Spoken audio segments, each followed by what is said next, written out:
I'm live. Okay. Yeah. Here we go. We are talking about negativity in the automotive community world today. I have a special guest that I'm going to bring in a few minutes. He's been doing it a long time, a lot longer than probably a lot longer than I've been alive. Well, actually, not really. He's not that old, but he's actually quite young. Yeah. He's been doing it a very long time, though. He's very experienced, knows what he's talking about, and let's just bring him in. What's up? How's it going? I'm watching the stream while I'm watching this. It's kind of weird. Yeah. And yes, I am old. It's okay. I'm almost a big 50. Can you believe it? No. I don't. Don't look a day over 29, huh? No. It's because you don't have facial hair and stuff. So make sure. Dude, I'm telling you, it's the secret of longevity. You just start hacking stuff off and you're golden. I would love to be able to have a good beard, but every time I put a beard on, it is just, I don't know, it just does bad things to my face, and I'm not very good at it. I'm definitely jealous of being able to have that, especially like you get the biker dudes and the guys in the lowrider clubs, and they come out with the nice full Santa Claus looking beard, and it's like, and it hides all woes. Like, you can't have wrinkles with nice facial hair, With me, I got to be careful. I got to put the nice, what do you call it? The de-aging cream and stuff like that on. So you just never know. Yeah. See, mine just goes everywhere. I don't take care of it. I just grow it. Yeah. Mm-hmm. And that's why I guess there's some kind of science to it, but I've never been good at it. So you'd be better. You'd know way more than me about it. And I don't know anything about it. Trying to get there we go. Now it's playing.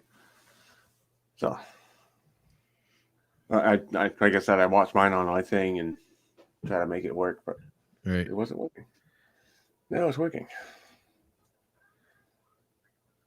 That's the thing is, I'm going to try to grab the link and do it that way. This thing hates me though. If you do it on the phone, you can do the share and copy. I can't make it work. No? What I do is I have to actually put the link in. There you go. Oh, that works. Okay, cool. There you go. Nice and live too. Wow, that is serious live. Yeah, and you got some viewers on here too. Sure. So yeah. Oh, big old hand wave down there. Are you able to see your the people like saying stuff on your channel and stuff when you're I do. I have that here. I don't have it. Doesn't. Oh, it does tell me how many people here. There's 5. Yeah. All right. Mm-hmm. Okay. New to StreamYard. I usually use OBS, but I haven't figured out how to use OBS and get a guest on, so I have to use StreamYard to do this. Welcome to the insanity, right? It's a never-ending cycle. Yeah, the problem is you'll use these other platforms, and the other platforms have no, like, they look awful. It's like StreamYard has the best when it comes to, like, I'm going to have a guest, but then you end up having to kind of feature, like, that's it. You just have the guest on, so it's like once you're on StreamYard, it kind of stuck there. You know what I mean? Yeah. I haven't figured out how to, like, add in stuff like you can with OBS. Right. But this is the first time I've actually used StreamYard to do a video, so I'm kind of nice. Kind of off the. I am the experiment. A little bit, yeah. But who not to have a better experiment than with you? All right. Let's see if I can. There we go. So, yeah, like I said, talk about the negativity in the car community. Yep. Car community, yeah, that's what it is. And I did put your link in the description too, so appreciate anybody who wants to check his channel out, I would suggest doing so. He does a lot of Executive Automotive Society. Yes. Yep. And you do a lot with higher end stuff. I like to keep my options open, but yeah, a lot of times we end up just kind of the circle I end up going in, so I kind of end up sticking to that kind of like, I guess you could say high end market, supercars, that kind of thing. Yeah, it's kind of the location helps too, because you have a lot more access to stuff like that. Right. Where in lower I don't want to say rural because I live in a city, but Well, one of the things you're talking about with the topic too was like when I was doing more like, so I did more stuff like I've switched back. So when 2000 hit, I was into Porsche. So I'd been doing Porsches for a while, but then I was like, you know what, those Eclipses and those Celicas look really nice. So my wife got a Celica GTS, and then I got a 95 Eclipse GSX. And the thing is the aftermarket world was booming, and I got into selling parts. So it was like just kind of a natural thing to say, hey, you know what, this is how to advertise what you sell. So that's what I ended up doing was I ended up, like I built this car just really to sell the stuff that we offered.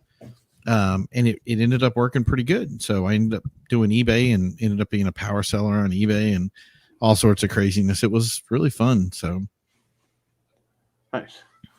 But that was the way I ended up more in tuners. You know what I mean? Like now you have a whole new group of people that want to see you because you have a different kind of car.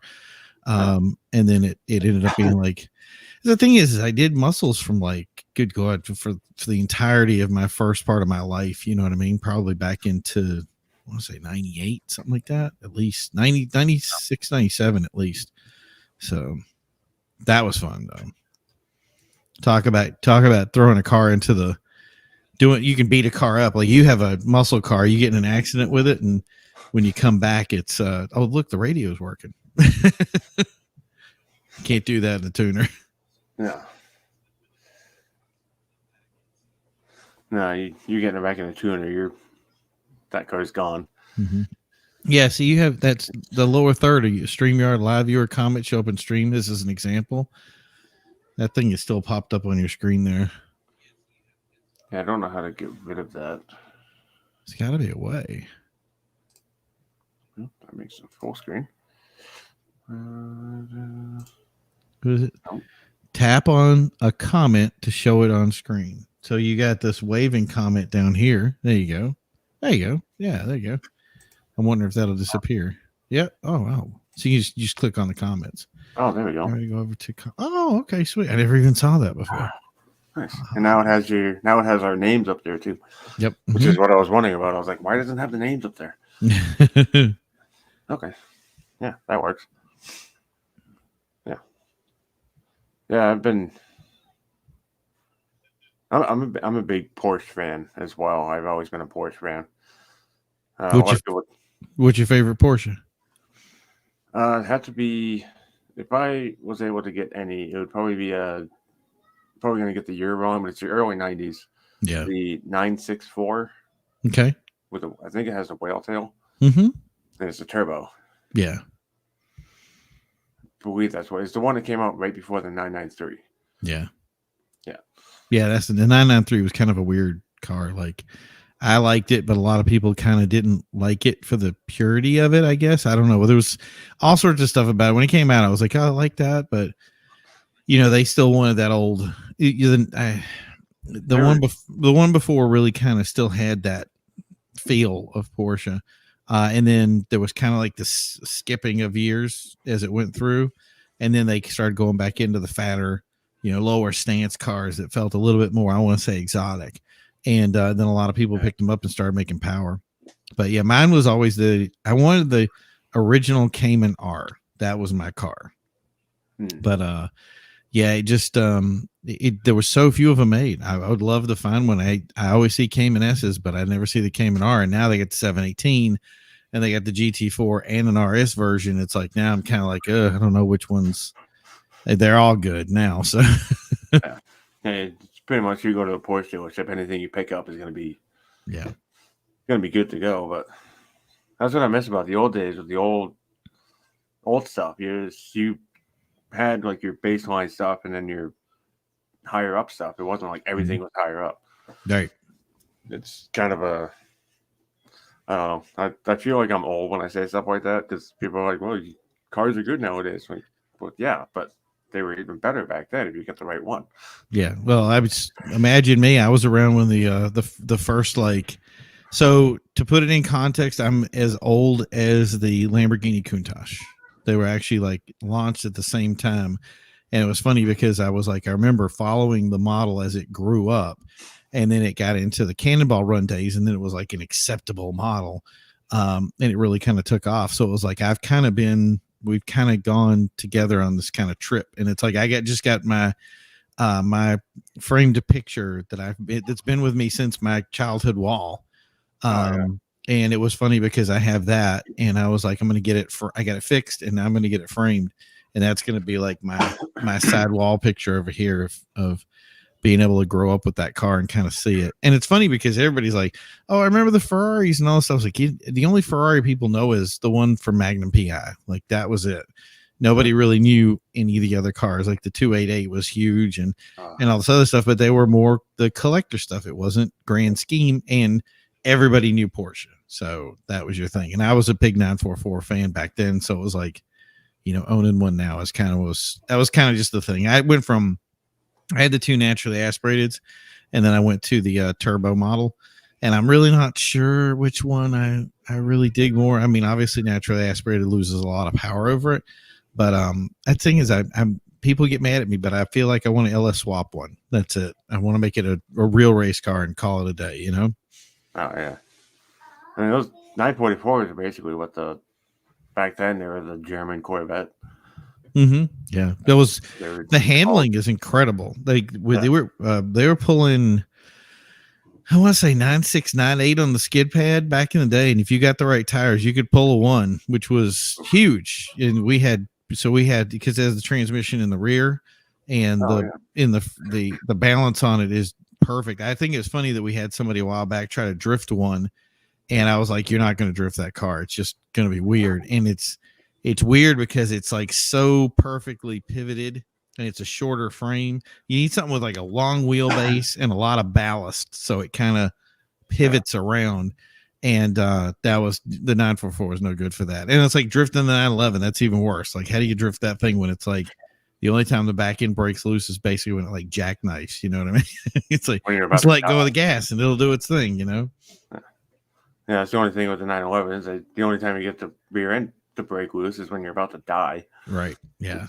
Well, that's what I find funny about the Lambos too, is Lambos they grip so well until they get to the point when they don't want to grip anymore, and then they just give up. And then you're in a wall. Yeah. See, I didn't know about the 944s with the transmission in the back. That's like the Alfa Romeos. Yep. In America they're the Milanos, but in everywhere else they're the I can't think of what they are over there, but not the 33s, because that's the other one. That's the small ones, but my brain's not working for name of cars at the moment. The 2-door Alfa Romeo that we had here in this. Oh, the 4C or the 8C? Before that. Way before that? Yeah, I don't know much about them before the that. 80s.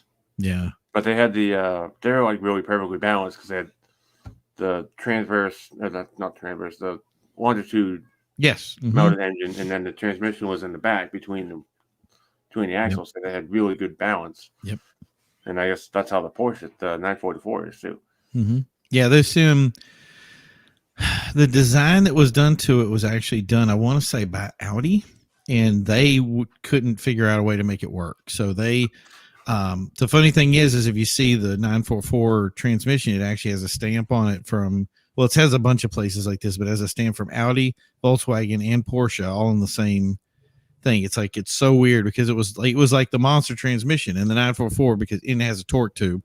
So the 944 was the first kind of car I think that actually used it and did a good job using it. And obviously it was around since, I don't know, I want to say 93, 94, I think was they moved up models, but yeah, they still use it until like 93, 94. So I think it had a pretty good run from the 924 all the way up. So, but nobody ever respects the 924. So it had a nice race car. I would have built a race car, but 944 was the first one that everybody was like, yeah, that's a real Porsche. We're good.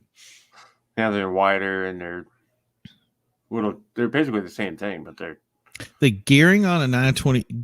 If you have a chance to drive one, drive it. It is a weird car, and especially if you can get an S, drive the S, because the S gearing on it is just, it's weird. It's like it's backwards. Like it just the way it's done. It's almost like it wants to be torquey, but it's not torquey and it doesn't have the power to.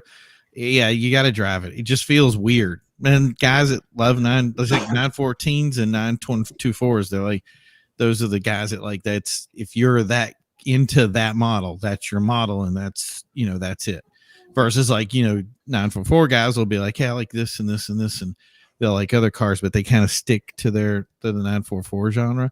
I like to be open. Like I said, there comes a point when it's like, I don't know if I'll get rid of the 944, but I definitely will have like a Cayman, or I'll have something fun that I can, basically tear apart and do some stuff with it. The problem with having an 86 and being in such perfect condition is I don't want to touch it. You know what I mean? Oh yeah. Mm-hmm. Yeah, it takes away. It's yeah. That wouldn't go very well. Right. You just want to like, I don't want to restore it. I'm like, I just want to keep it, Well, I would restore it. I'm sorry. I don't want to tear it apart and then let's put these on, put these on. Like, no, I don't want to do that because it's good, Start changing stuff and then it's like, oh well, I can't go back. Right. Well, that's the other thing too, is these Porsche guys, they get real critical about changes that you do in your car. So there's a lot of guys that got creative with it, especially like the LS swap. The LS swap is the Frankenstein move. Is like a lot of people kind of frown on that. Like, what did you do? You can get some guys that really kind of go, oh, okay, that's interesting. How did it work? They're vested in it because it's actually good. It really actually 50-50s the balance out a lot better when you have the LS motor in it, because it's aluminum block. I don't know. I can't remember the words for it now, but yeah, it's a different, instead of being like the LS cast, it's got a different kind of, it's not running heavy metal and it's running a sleeve. So it's a better motor for it, and it's not as heavy as people think. That 944 that original motor is a lot heavier than people imagine, even for the 4-cylinder. So yeah, the balance is kind of off. But once you put the V8 in it, you can balance it out, and I'm going to make 400 horsepower. So and reliably. Right. Yeah. Well, I hope it's going to be. I'll let you know when I get one. So I got a friend that's got some naturally aspirated that they're just like shells. So that's the thing is hopefully that'll be a plan down the road. I got some, we got a ton of different things that are in the oven right now. We're going to see what comes out of it, but that's one of them. That'd be neat. Mm-hmm. I know I mentioned it to you when I was messaging with you the other day.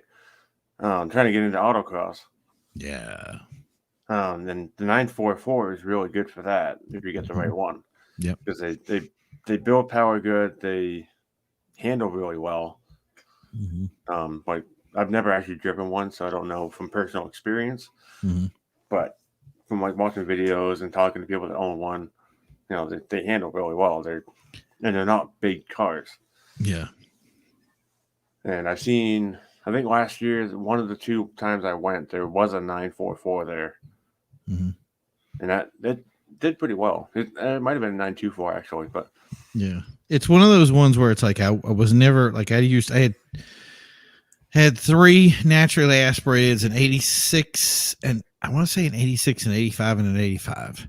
And the 86 was the cone car, if you will. Yeah. But that was the car that like it was oddly well established. You're not going to be the fastest guy on the track. I would definitely do naturally aspirated because it ends up kind of being in its own. It has a class within its class. So you have a class where you're going to race other cars similar to you, but there's few people in that class. And you're also in a class where you can just do a 944 class too, which they had like some kind of Porsche class that they had. Right. I think it might just be specific to PCA. I don't remember off the top of my head. This has been many, many years ago. But that was the beauty of it, was because here I had a car that was very well balanced. It had good characteristics, and it helped me learn a lot. And I didn't care so much about blowing it up. And what I did end up blowing it up, by the way. But the other thing is they need windage trays because the first cylinder will lean out. And I had one in the race car version, but my other cars didn't. But yeah, that was it. I ended up losing. That was the big thing that kills those is their timing belts or interference engines. And that's if I'm going to blow one up, that's how I did it. So, but it was a good class. You end up being solo, so the person that you're competing against is yourself. I ended up buying all the cars that I had for like $500-$600 at most. And that was the thing, is take them out to the track, beat the crap out of them, and come back and go, and then drive it home. And you really could drive it home. And you learned a lot. You're like, where do my tire pressures? What do I want my tire pressures to be? And it has a big sidewall, so it was like you learned a lot of like tire roll, and how do I want to change things? How does my gearing look based on size of the wheel versus the size of the tire? Can your brakes hold up to the beating that you're about to go through? You know what I mean? And the other thing is the temp. These cars love to run hot, which is why, like I said, I ended up I think I'd stay away from the turbo if I was able to do it again, because the turbo runs so hot compared to the naturally aspirated, which I could work that all day. You know what I mean? And it would keep going. And the turbo, you heat it up, cycle it, heat it up, cycle it. I get staying up, and a lot of times it would fight itself. So, but it was still fun. Yeah. I'm hoping. I haven't figured out what I want when I do it yet.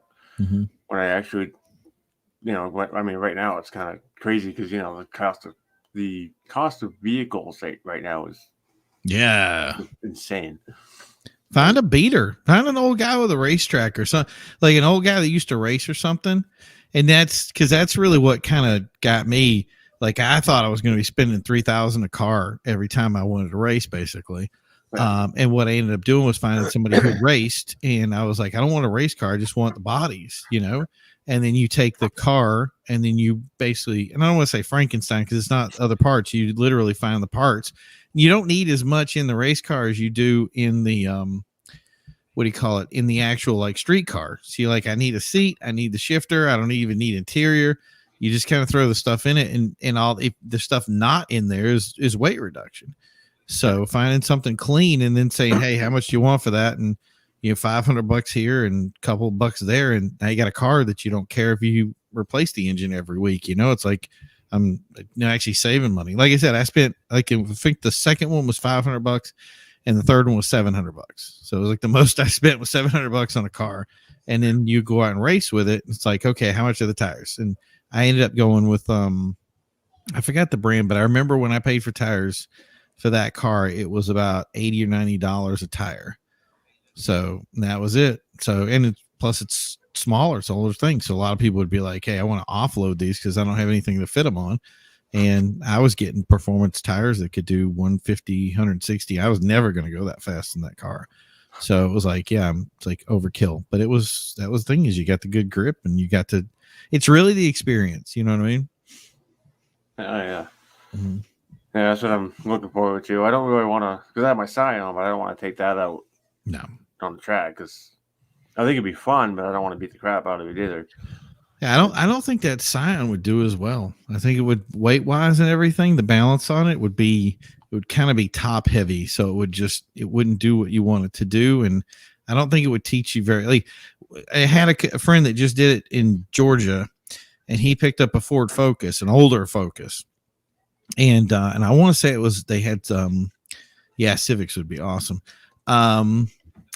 He took that, and he's got steel wheels. So he got steel wheels on it, threw that out, and then realized, like, okay, I want to be in third gear for most of my run.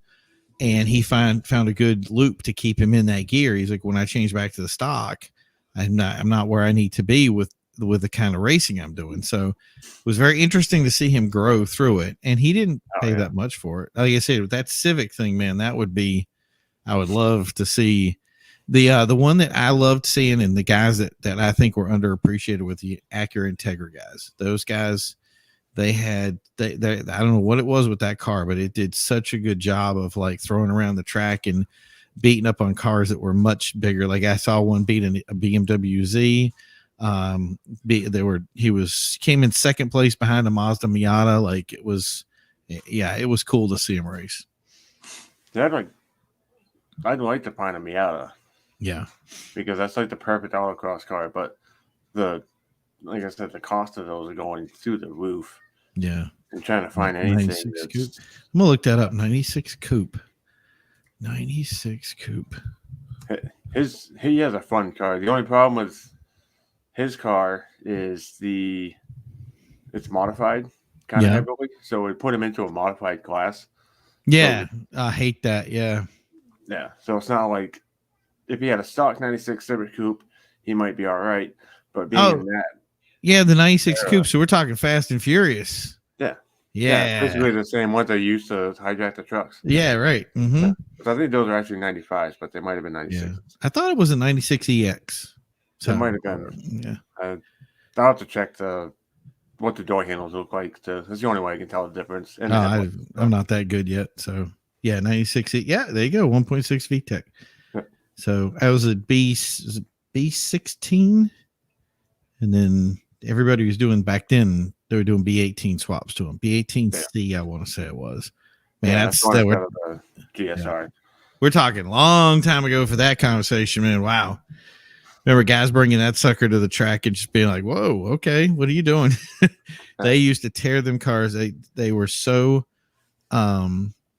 just these guys would come in and it would be part after part after part after part. And that was the problem with the Integra is those guys D16. Yeah, okay.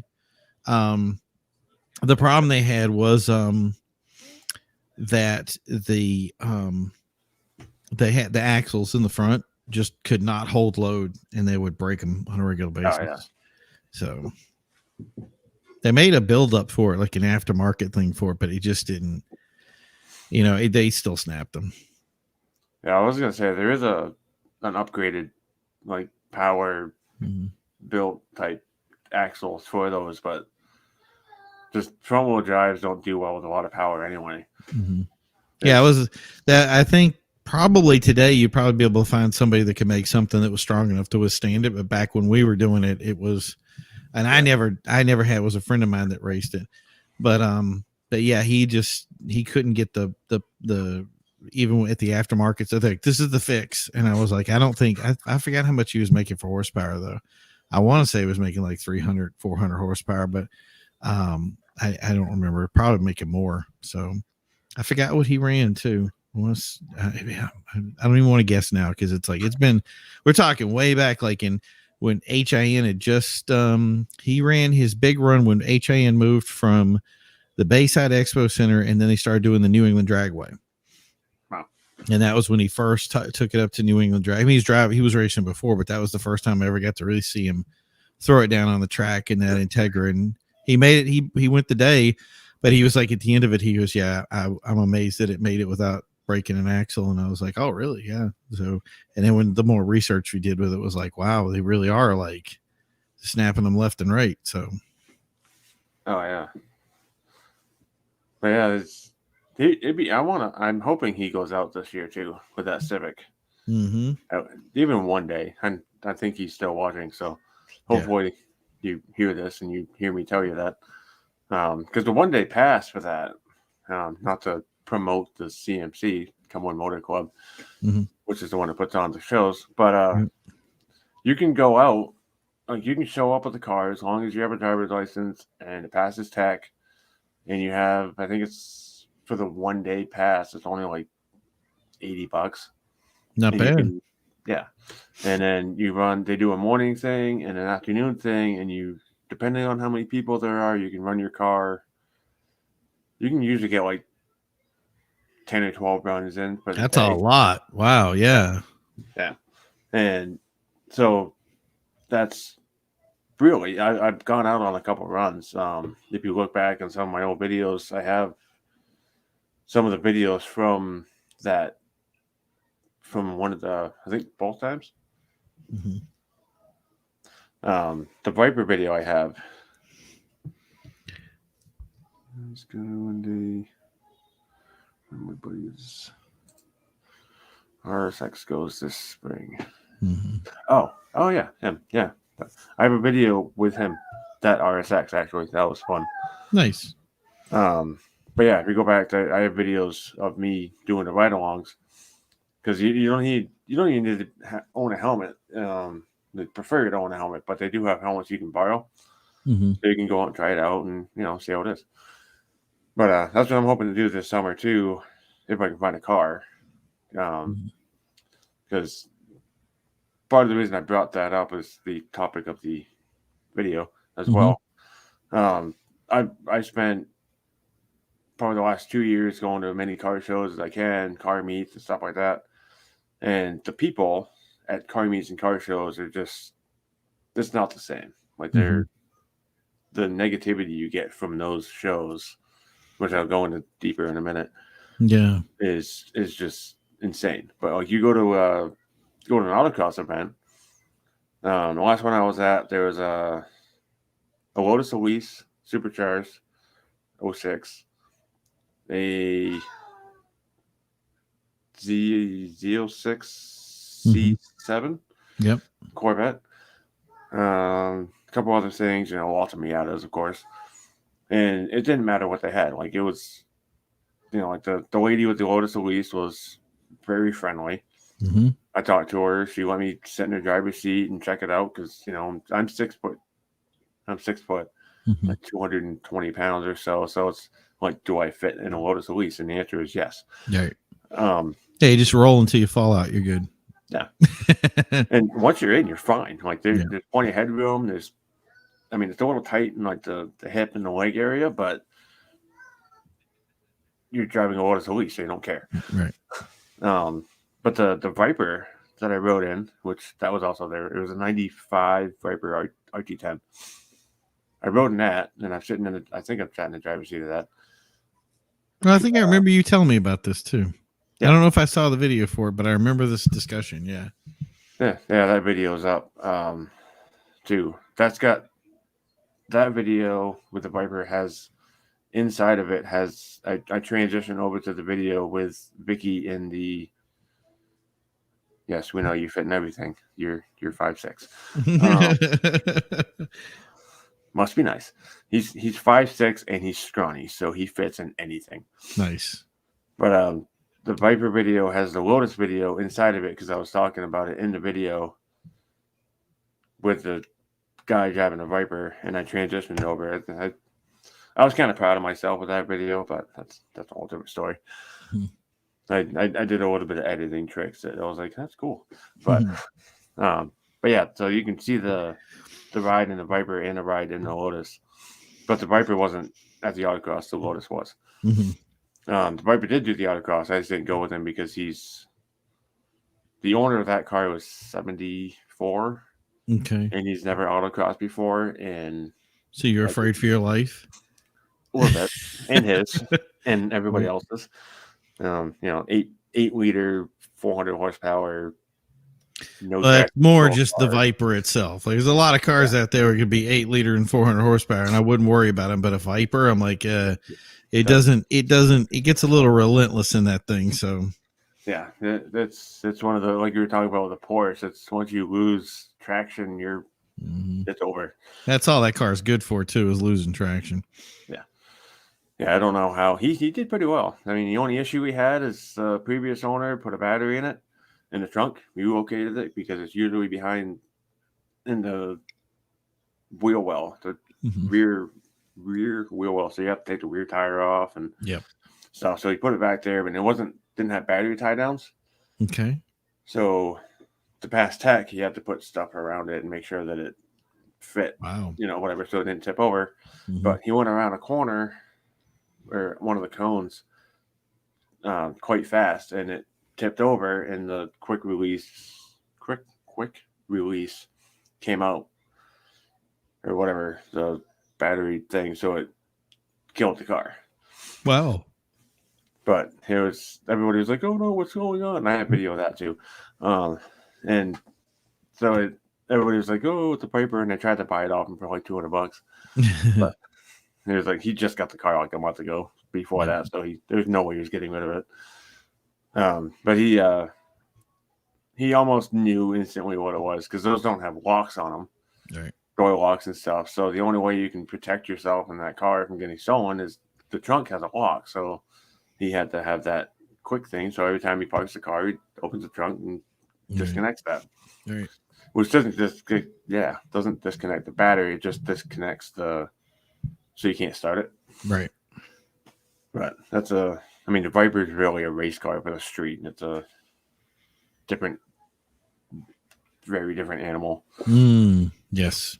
Like if you look at a Corvette from that era, and a Viper from that era, it's the two-seater similar American cars that are very different. Yeah. Like Corvettes are daily drivable. Not that Vipers aren't, but a Corvette's not going to kill you as quick as a Viper will. Yeah, the Viper was almost like, let's just see how much power we can throw at a car and make it still stay on the road. So, and even then, I'm not sure all the time it works. So, a lot of times people can't keep it on the road. Well, I mean, Carroll Shelby's the one. He helped in designing that, and he also did the Shelby Cobra, of course. Yeah, which is kind of the same thing, only from the 60s. So that's which I would not mind having a Cobra, by the way. Yeah. But not necessarily a real one, but the Cobras are just, I don't even know how to explain those things. It's just so weird to drive them. Oh, have you driven one? Oh yeah. A couple of them. And then you got the kit cars, and those are even weirder. So I've seen, I think the one that we drove was like 450 horsepower. And I'm like, there's way too much. And it had, the worst part is so the gas pedal normally is like flat. This thing had a wheel. So you put your foot on this wheel and push it, and you think like, okay, my foot is going to roll off, but you have to realize that your foot is on a stable plane. So as it pushes down, it lets the wheel pivot around your foot so that it actually, I guess, is easier to use. I didn't think I was afraid of it, but then once I used it, I was like, oh, it's not really much different than anything else. You know what I mean? Like it won't roll off your foot like you think. It's all in your head. But that was the thing is it was just, it didn't want to do anything but go. The car probably weighed, it felt like 500 pounds, and it was just like, it was like crazy. It was like putting a 500 horsepower in a go-kart. Like it was just crazy. And then the wind coming over the top of it is all chaotic. Like it's distorted. So as this wind comes over, it's beating the heck out of you. And you feel like 50 miles per hour feels like 150.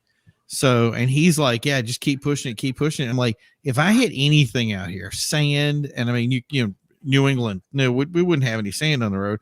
But yeah, I was like, if you hit any sand, if you did anything, this car is completely out of control. So I put a little bit on. I think I have. There's a picture someplace on my Facebook for it. But yeah, that was a eye-opening experience. I'll have to check that out.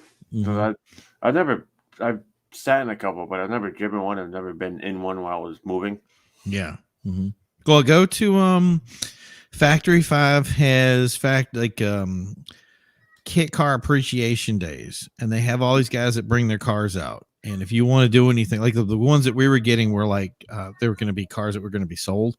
But the one that they have, it's like guys that own cars. So I'm sure if you can get a ride along in a Viper, that you could easily get a ride along in one of their cars. And they usually make around the 300 horsepower range. They're really nice, and they're balanced, and they're made to be tracked. Like these guys actually take them out and run them. And that's what makes them so much more fun, because you can actually, like, if you get one that's the fat steering wheel is kind of weird sometimes, but you can get ones that are like, so they have a nice, I wish I could remember, I think it was like a 14-inch steering wheel or something. And you get the nice dialed in steering wheel, and then, like in the 340 horsepower range. And then these guys are flying around on the track, and they're just really well balanced. You feel very comfortable in one of those. But yeah, there's ways. That's the thing is they're just with a kit car, you can throw anything at it you want, and some people oftentimes do. Oh yeah, change them from what they were originally intended for. Which I'd love to go down to Factory 5. Yeah, some point. I've been a Factory 5 fan since. You should go. Just go down. They have an open showroom. You can walk right in and see all their stuff. And I'm sure Dave would be like, hey, you want to see the back, and take you out back and show you the stuff. And they have their just the way they build stuff is just incredible. And I think it's so cool. And you go in the back, and there's like this array of like Cobra kit cars that have been sold and stuff that they're going to ship out. And sometimes they have, I think it's the 918, whatever they're that little coupe thing that they made. 818. There you go. So the 818 coupe, which I love. I think that's so cool. Use a Subaru body. And then sometimes he has the factory, the GTMs in there, and the GTMs are just like that car you have to see to actually go, what is going on with this thing? Because it's just like it's on the ground. When you look through it, there's like this is your area that you can see in. It's like right in front of your face, and even the place you see out when you're driving, you just literally looking at the front of the car. Like it's like the nose is right in front of your face. So it's like I'm like 45% being able to view the road in front of me. So it's really weird. Oh, wow. And the GTM, that's the one that's Corvette powered. It has also, I think most people use I think the one that's famous is an LS7. Yeah. So use an LS7 motor, and that's the one everybody knows it for. But it's not. I mean, I've heard people wanting to use electric motors and stuff like that in them. So the space is what it is. So Look it up real quick because I'm pretty sure I know what you're talking about. I want one. It's a weird car to drive. That's for sure. Oh yeah. You should try. That's the one you should try. And people I'm not sure about this one because it feels like people talk about cars like in the concept of daily driving them. The GTM is not going to be your daily driver car. While an 818, you could probably pull it off. It's a general car, but I just like the 818 because it's fun. It feels very Cayman-ish. So oh yeah. Mm-hmm. Yeah, I've seen a couple of. I haven't seen a GTM yet, but I've seen the 818. Yeah. When I was in North Carolina, at some of the Cars and Coffees, there's I think there's one or two of them that came in.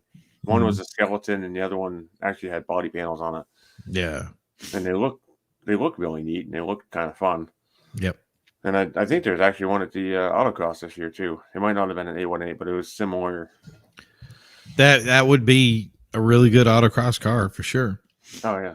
The one that they had, I want to say when they did a Subaru one, and then I think they did one with the Ford Ecotec motor, and that was the one that they were featuring at the what was either the last event or the event before that I went to was the one they were featuring, and I took a picture of that one, and I was like, this is it. I don't know if I'd use that engine because I think it would be a little bit underpowered for what it could be. But with the Subaru, when they had ones, I want to say it was 400 horsepower. It was up there, like let's say 380, 390. So split the difference, you're up there in the 400s, and that car's for its weight and its power is incredible. So, and they're different. I like the Subaru engine too because it's the horizontally opposed. Mm-hmm. The boxer. So it's flat and it's smaller engine, and you can fit it in more places and have better. Or the Ecotex or EcoSport. Mm-hmm.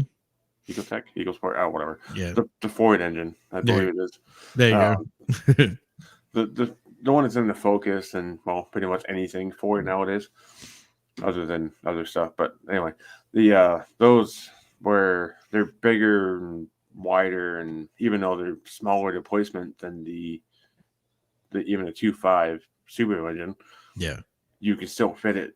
The Subaru engine more places than you can the Ford engine, mm-hmm. and you have better for like racing purposes. You can have it lower for center of gravity. Yep. So it's even better. Right. But and I know we haven't even talked about negativity stuff yet. Nope.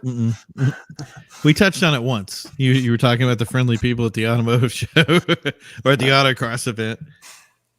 Yeah, a little bit. So, I mean, we're almost 45 minutes in? Yep.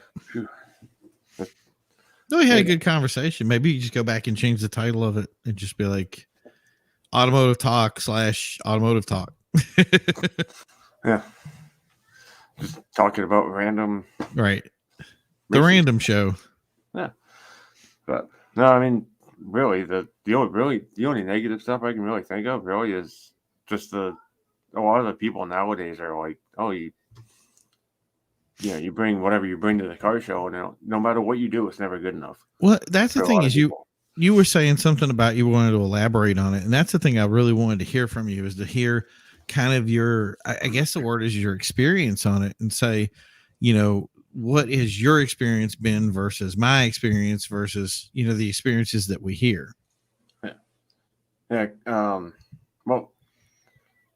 like I said, for the last 2 years, I've been going to a lot of car shows and car meets and stuff like that. And I met a lot of people a couple years ago, mainly because I had the YouTube channel and I decided to actually start talking to people.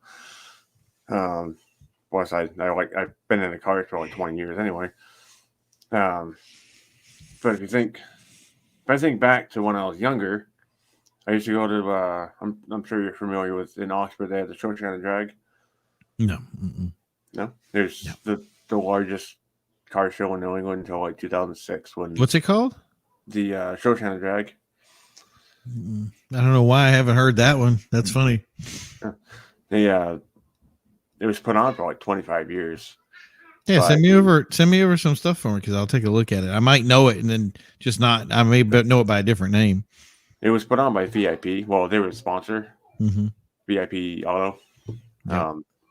I say VIP, and I forget that a lot of people don't know about VIP Auto because that's a New England thing. Yeah. I guess out west, it's VIP is they sell other things. Right. We won't go into that here, but you use your imagination. Right. But I used to go when I lived in South Paris. The racetrack was 8 miles away, and as a young kid, I used to walk. No, not a young kid, but when I was like 15, 16, I couldn't find rides to get up there, so I'd walk up to the Shoshana Drag, and it was free at that time, or $2 around that time. I can't remember which one. Mm-hmm. But you go up there and Octopus Point Speedway, Octopus Mania, and you go in, and oops, there we go, and you go in, you talk to a lot of people. You had mostly a lot of the pre-80s stuff, but there was a mix of a lot of everything. And in Maine, we have Team 207, which had a lot of tuner stuff. They're still around, but back when this was going on, they had like one of the guys had an XB like I do, and there's some Civics and really a lot of Civics, but that generation of time when tuners were really big, and so you walk around, you get the older generation back when you were younger, more so when I was really little and didn't know what cars were. You go into car shows and stuff, and older people are like, "Oh yeah, check out the car, blah blah blah, whatever." That generation, they were a lot more open to people being car people. Yeah. Like, oh, check out my 55 or 55 Bel Air. Yeah. And then you get into more modern times when I was going to car meets and stuff. Like, I bring my XB, and it wasn't that modified. I have a lot of the TOD stuff, like the TOD intake, the TOD exhaust, intake, short shifter thing, and a couple other things. Nothing super spectacular at the time. I've since then upgraded stuff. But when I was bringing that to car shows and stuff, people were like, "Oh, why are you just giving me crap about bringing it?" Even though I haven't dumped $20,000 into it like everybody else has, because I don't have $20,000 to dump into a vehicle. And it was the negativity stuff that I have dealt with that was if you showed up in like a bone stock Honda Civic because you like cars and you just want to go and experience cars, a lot of not so much car shows, but car meets, like local car meets, they wouldn't allow you to. I mean, they would allow you, but they would sit there in their little groups and like just make fun of you and make you feel uncomfortable until you left. Okay, which I've dealt with quite a bit. And I think Kink BMX 42 can do what I'm looking for. Not vouch for me, but kind of attest to it. Attest. There we go. Yeah. Attest to it. Because he's experienced it too. And it wasn't until this spring or so when I actually started doing a little more to my car and getting it more customized or whatever, that people were starting to make, accept me as being a car person.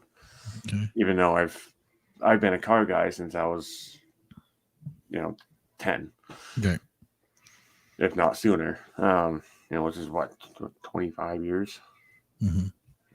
Scary to think, but and then I've even at one point I tend to stay away from meats. It's always drama. Maybe not every time, but way too often.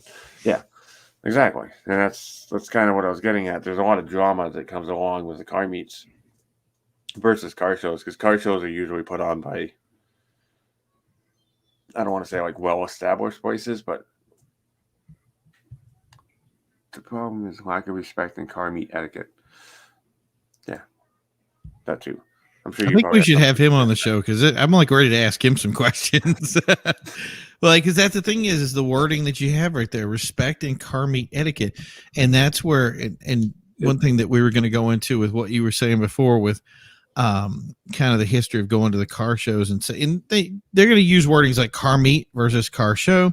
Car meet is going to be put on by a certain amount of people that are, let's say you run a car club or you have a certain kind of ideology, and usually car meets are more, I'm going to say use the word controlled because you can control who shows up for it because that's who you invite, versus a car show kind of just opens the floodgate. So there's an expectation that there are certain cars. Now, for me, car meet etiquette was really just, you don't touch somebody else's car.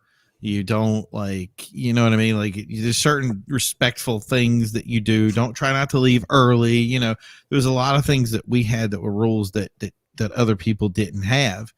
And then you see those kind of things clash based on what type of event that you're going to. Like, in other words, like you were saying, the meet versus the car show. And we see a huge difference. The other thing that I see is geographical. So let's say I have a car and I bring it to Virginia or Florida, especially Florida. Both those are good examples, but Florida may be more so.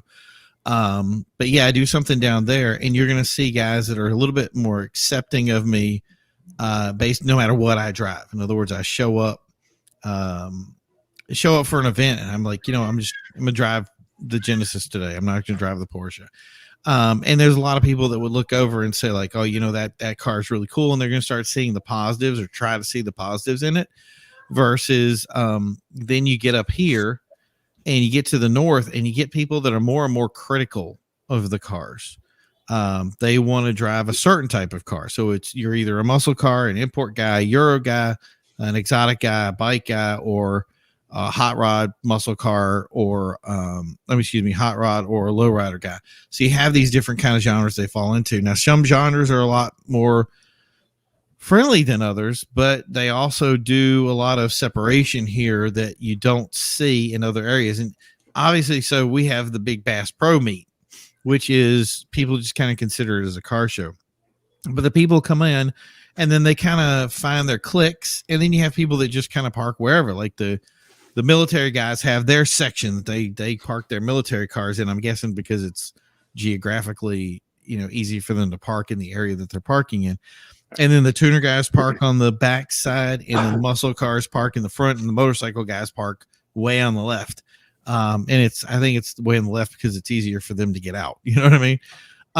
But that's the thing is that people still in general either avoid something entirely, like a lot of and I'm going to say Mopar guys, but this is not to say that all Mopar guys do this.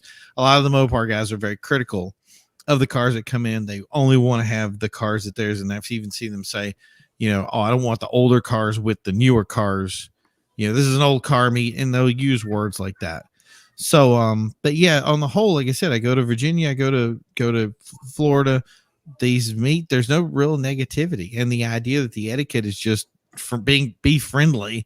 And I just had a friend from this area come back from that area and say the exact same thing. He goes, I just got down here, I did these meets with everybody, and he goes, there's nobody down here that treated me badly, no matter what car I drove. Even if I didn't drive a car, they were very accepting of me. And then, like I said, up here in the north, people were a little bit more critical of them. But then the thing that comes down to it too is being able to control the people that you have at your meet or your show or whatever. And kind of, anytime it's a competition, there's probably going to be a little bit of, how's the word is is competition talk, so people talk that big game. But anyway, so yeah, my example, riding motorcycles between cars and almost hitting them, and then get mad that you're asking not to drive between cars. I didn't get that one. That was. Why is my? I have a bad echo going on here. Hold on. I want to see that next comment he said, because that's pretty crazy. And I've heard some, especially some of the motorcycle clubs, I've heard a lot of crazy stuff that these guys talk about. And I don't have a lot of experience with the motorcycle clubs, not saying like MCs, if you will, but more like, what do you call it? Like import bikes. I was amazed at some of the rules that they had that was like, okay, you got to do this, you got to do this. And obviously driving a motorcycle is a totally different monster than driving a car, because you know what I mean? You want things a certain way. But, yeah. See, yeah. to answer that, me and him were at a meet down the road from here, and there was a couple of kids, well, not kids, they were, 18, 19 probably, and they had those little Chinese type bike things that were, the import bikes. Yep. Yeah, they weren't anything special. They're like 200 or 49 cc or whatever. Oh, okay. Yep.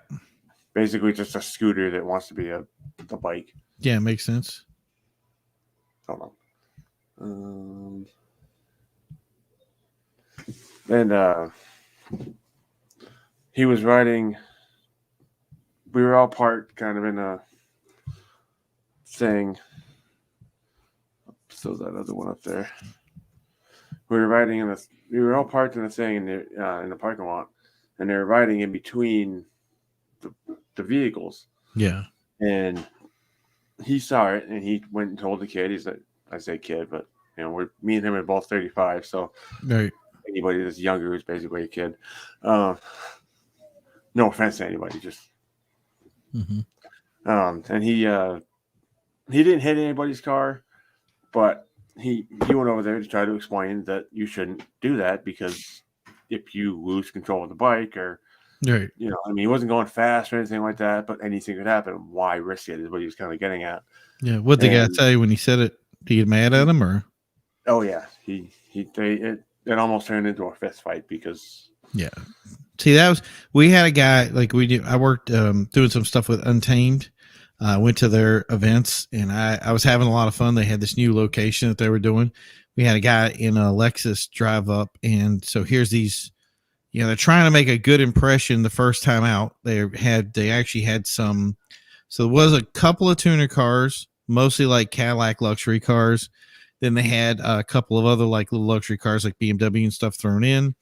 And then the muscle car guys showed up, which is really cool. So we had these muscle cars come up, and all of a sudden this guy with the Lexus pulls up, and he does like a burnout in the rocks, and he's kicking gravels everywhere.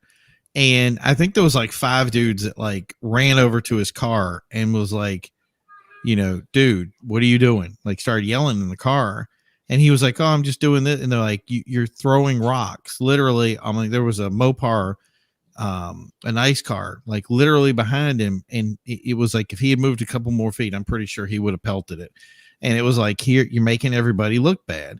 But the thing is that the organization, the thing is I don't want to be the Karen of the group. You know what I mean? I don't want to be the guy that comes out and says, hey, tell that bike guy not. Like most of the times, if I'm in a meet, it's not my meet, I'm going to go over and say, okay, you can do whatever you want any place else. You damage my car, and I will take it out on you. There will be issues.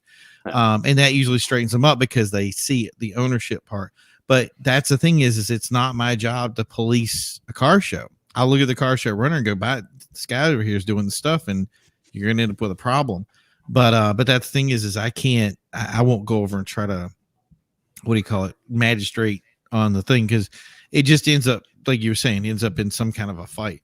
But like you said, there's nothing wrong with you protecting your own property and doing that. And if the guy wants to get mad at me, wants to get in the thing about it, I'll take the necessary steps that I need to protect myself, my vehicle, my family, and that kind of stuff.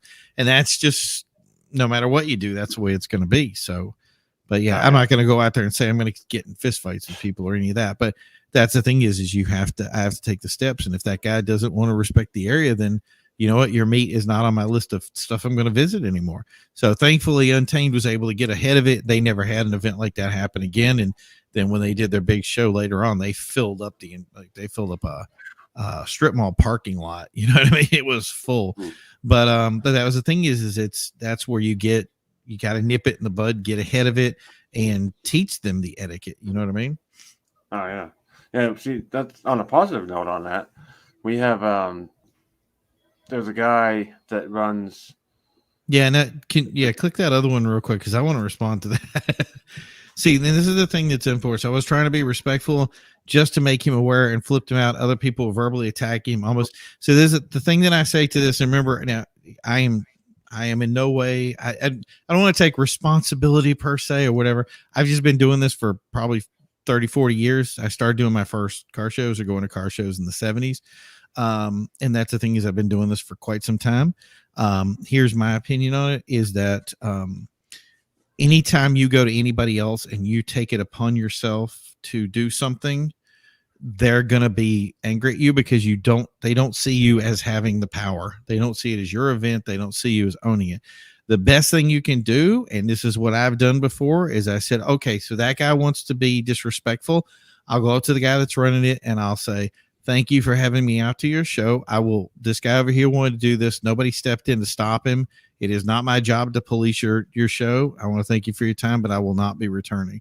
And make it clear to them if they want to take the extra steps to go over. And some guys, you will have that. You'll go over and tell them to deal with it. They'll go over, they will squish it in the bud.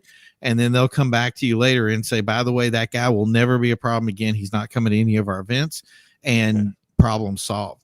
But it's, and again, is it a meet? Is it a car show? Is it all this other stuff? And you really kind of just, put your foot down on it. But that's the thing is, like I said, if I go over and I say, hey, you know what, stop doing this, stop doing that, I'm the Karen and I look bad for it because I'm preaching and I have no ability to stop what's going on.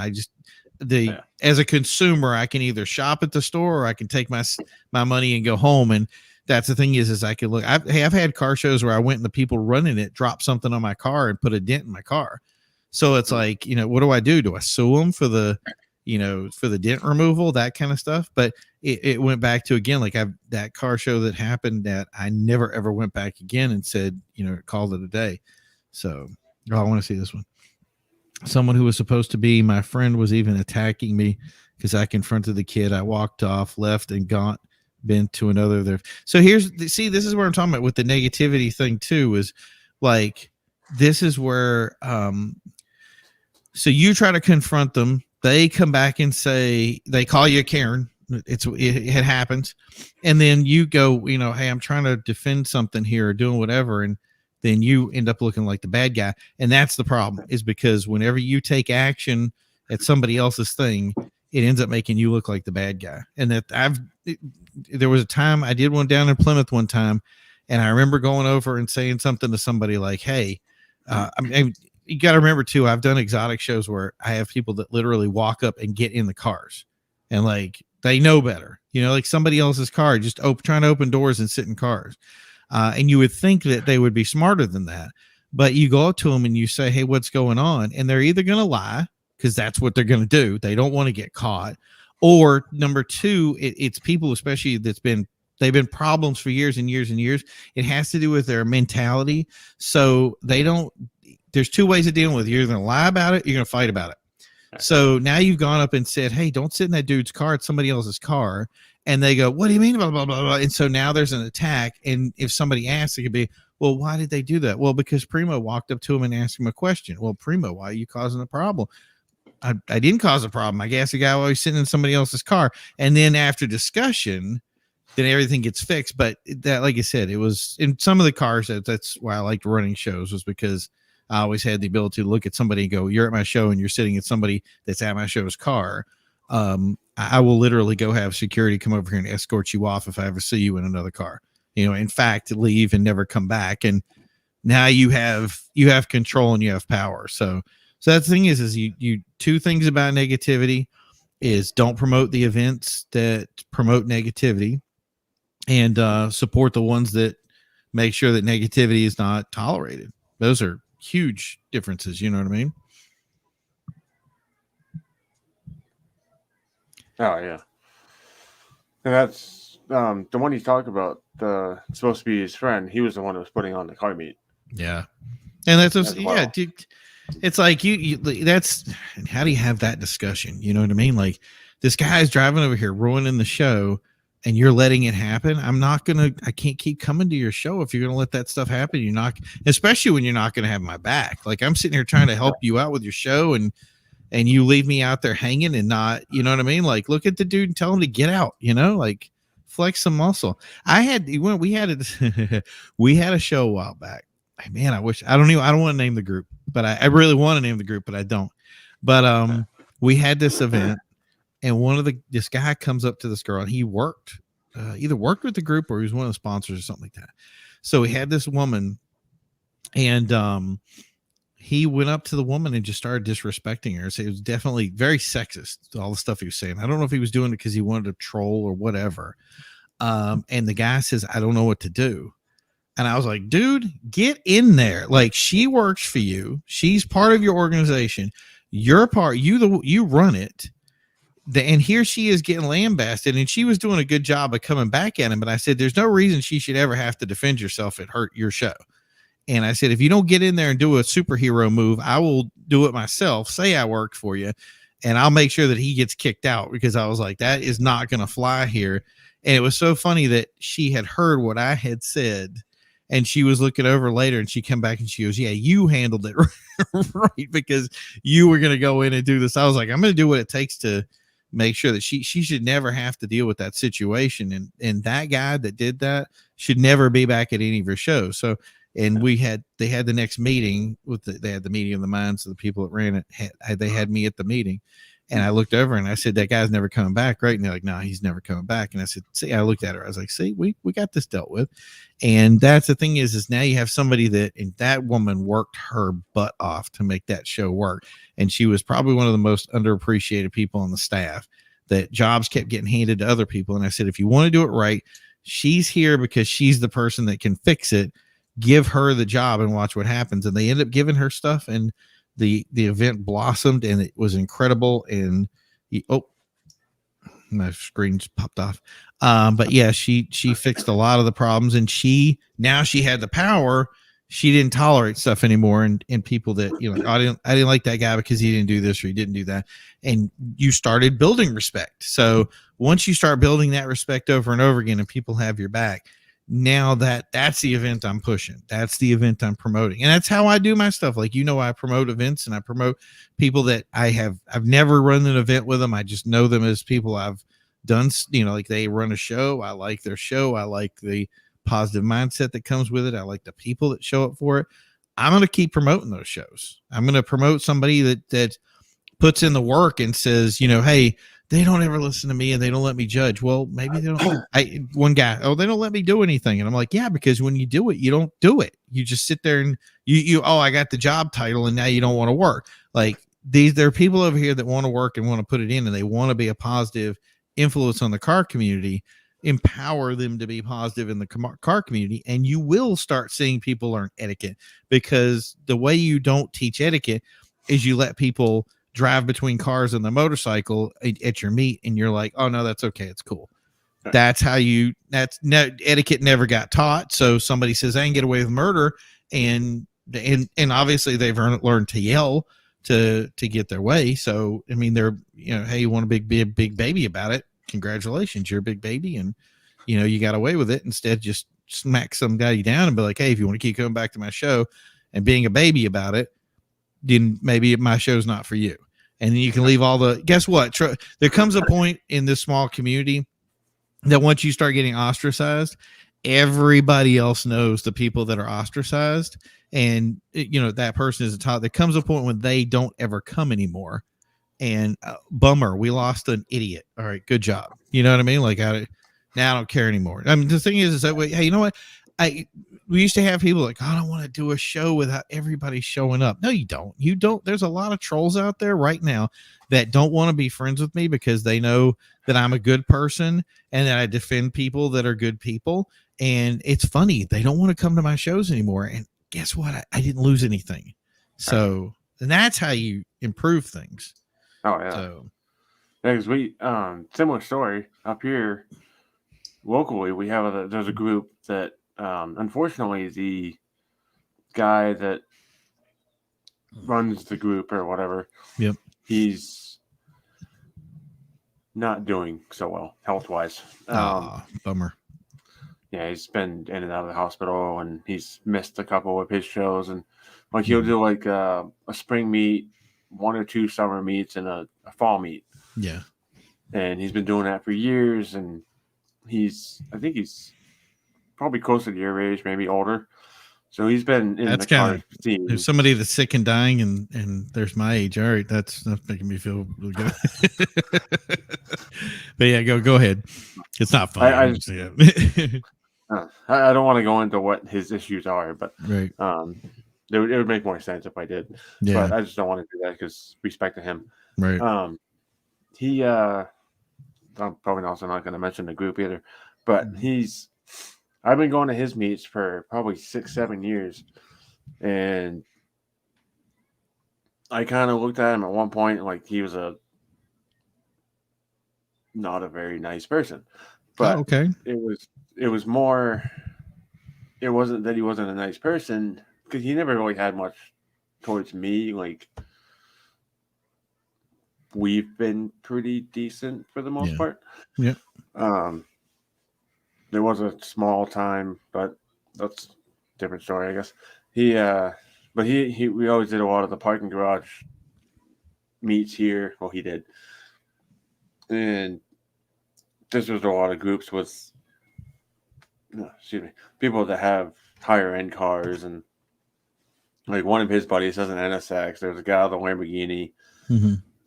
I'm sure you probably remember or heard about the guy in Maine that had the baby blue Lamborghini that got busted for selling drugs. Oh yeah. Mm-hmm. Yep. I think he's on my friends list. Yeah. Brian, I think it was like Brian Bilodeau or something like that. Yeah. Mm-hmm. We haven't heard from him for a long time, but it was kind of irritating back then because everybody was, his friend. But, in hindsight, he's probably giving that. I mean, he wasn't like selling like hardcore drugs. It was just marijuana, whatever. Just a legal federal thing. But something stupid to smack somebody on the arm for, and it's like, what a waste of time. But yeah, whatever. Yeah. Yeah, he had a Maserati, a Mercedes, the Lamborghini. He had a really nice house. He was like 28 at the time. Mm-hmm. And they found, I think it was over $1 million in cash in his basement and all the other stuff, whatever. Yeah. But basically it was, long story short, as you probably already know, but I don't know if the viewers do. He got caught because he was selling, he invested in a medical thing. Mm-hmm. Yeah. And it wasn't paying taxes. That's not the whole story. Oh, he wasn't paying taxes. He wasn't paying taxes, but he was also they found him selling, because at the time it was just medical marijuana, basically. Right. So he got caught selling private sale to people. Yeah. And that's where he made a lot of his money. Right. And that's where the taxes came Shocking, isn't it? Yeah. Almost like it never happens, right? Right. Yeah, never. But anyway, so he was the one with the Lamborghini, and everybody thought he was the greatest thing ever. And then he gets busted and loses everything, and now he's a nobody. And I kind of unfortunate. Yeah, I mean, he was a decent person. Yeah. Like my thing is I look at somebody and they say like, this guy broke the law, so he's therefore bad. Like, what did he do? Like, I mean, if you said, hey, killed somebody and he was, you know what I mean? Whatever. There's a ton of stuff, but like, hey, one of my Lambo buds got arrested for embezzling funds. I'm just like, dude, how long did you get away with it? Like this long? I'm like, hey, high five, like, it was like, it's like, what was it? It was, like not paying taxes or like smuggling something from the guy. There's something stupid in there. It was definitely the government that got dinged for it. And that was the thing is I was like, you know what? Not that I would ever promote any kind of breaking of the law or anything, but I'm definitely not going to lose any sleep that you I do that every year on my taxes, is I try to make sure that I pay as little as possible. So Right. I'm pretty sure if you were able to find a way to actually do it, I think you should be more of a hero than a bad guy. You know what I mean? So, but that's just me. Yeah. But no, that you were talking about people that were gruff. Yeah. He was a good dude who made the wrong. Yeah. Hey, there you go. Right there. Like, I'm not going to, and that's the thing is people say, oh, well, now he's a nobody. Now that's, it makes me mad that somebody would look at that. I have a ton of friends. I had one friend that was a drift racer. He crashed his car and he disconnected talking to anybody because he wasn't in a wheelchair for life, but like he was laid up for a while and he couldn't drive. He couldn't do anything. His car was total. And I remember him messaging me, and obviously depression kicks in. And he says, you know what, now that I haven't done this anymore and I'm not competitive, he goes, I guess the fame has wore off, because he was very famous. And he says, I guess the fame has wore off. And I'm like, what are you talking about? Like, we would be happy to have you at any show. You want me to come pick you up? And the thing was, is he kind of self-sabotaged himself. The reality was everybody at the show was asking for where he was, but he had self-imposed this. Now everybody hates me because I'm not famous. But the thing that I was going to add too is that, we have this is a big separation of time. So I'm sure we can say, oh, Gen Z and Gen X and millennials and whatever, baby boomers and whatever that. I don't even know what generation I am. I'm generation insane. But anyway, yeah. The thing is they said, okay, the big divide between that, which I think hurts, is that you have these older guys, and these older guys, some of them are very gruff. It's very tough for some of the newer generations to look at somebody like, and I always use the ex-Marine. That ex-Marine is going to talk to you. He's going to be very tough with you. But the reality is he's going to make you better when he's done with you. And I think that a lot of people get these, they have very soft skin. And when somebody says something like, hey, I'm just going to be honest, I don't like the wing on your thing. I think it looks gaudy. I think the 3 colors on your paint job doesn't look good. And the thing is once you go back to it later, I was having a conversation because one of my friends, he was a Marine, and he was saying this. He was very coarse with the guy. And I looked over and I was like, the guy looked at me and he says, wow, your friend is like mean or rude or something like that. And I was like, well, if you think about it, he is being honest with you. And the thing is I'd rather have somebody be honest with me and tell me that, hey, nothing wrong with your car. I just wouldn't do 15 colors on it. You know what I mean? Like, you kind of go, okay, well, that guy, I'd rather have somebody be honest with me and say, do you want the judge at the end of the show to go, well, it's a really nice car, we just didn't win? Or to look at you and say, you have scratches on your paint, there's some dirt on your trim here. Whoever did your wrap did not wrap it well. There's certain areas that the wrap's not tucked right.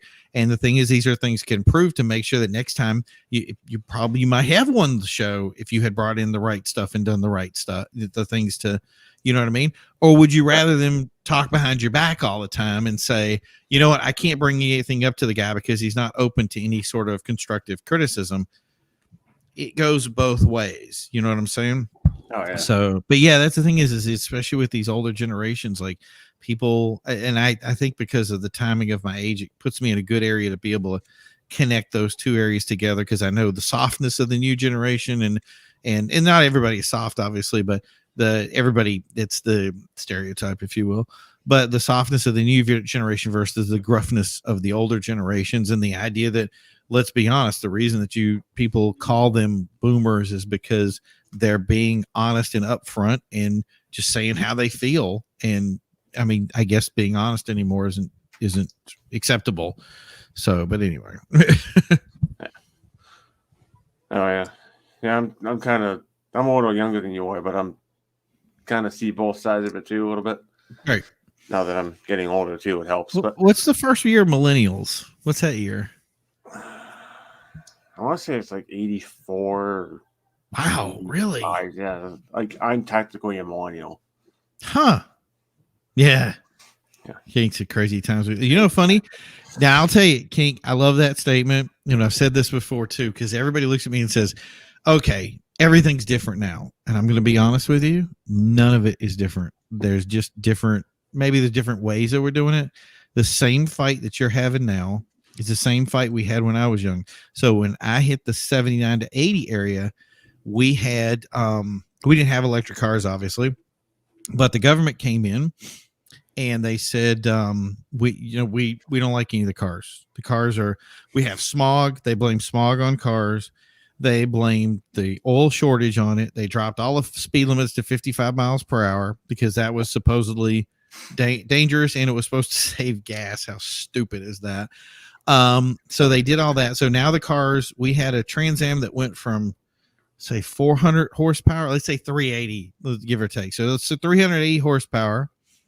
So 380 horsepower. Then we went to 82, and that same car with that 305 in it made 160 horsepower. That's a good one. 1977, 1995. That's a lot longer than I would have thought. But anyway, Yeah. So when my time happened, we went from 380 horsepower to 170 horsepower in the same car. That's why nobody likes cars from the 80s. The early 80s, like this 80 to 85 area, the Mustangs were underpowered. The Corvettes were crap. The Trans Ams were junk. Nothing made power. I had an 82 Trans Am, and it was just a brick. Like, we did so much stuff to get power out of that, and most of it was taking the government regulations out of it. Now we find out that, what was it? The majority of speed accidents that happen in 55 mile per hour zones. In fact, I wish I could get the stat with it. I don't have it with me, but if you look it up, it's like every time the lower you go with the speed limit, the more you get ticketed, but the less it has effect on speed. People still all drive the same exact speed. And because of the 55 mile per hour speed limit, you see more accidents and there's more fatalities based on the lower speed. Now, I'm not saying that people should make a speed limit of going 90 to 100 or make it the Autobahn, which, I mean, I would like that, but I understand the people I'm kind of dealing with. So I understand we put a speed limit for a reason. That's okay. But I'm just saying that 55 isn't it. So we learned that. Some people change. Some states like Massachusetts, New York, California, certain states did not learn that lesson, and they still have 55 mile per hour zones. And what happens? They're still some of the most accident prone areas in the world. Now we also see, so we got to the 90s and we realized, that was stupid. We did all this stuff to prevent smog. In reality, all we needed to do was remove the lead from the gas and we're good. And then we found out that these cars, like, okay, we're just going to make cars run better, not hamper them from running better.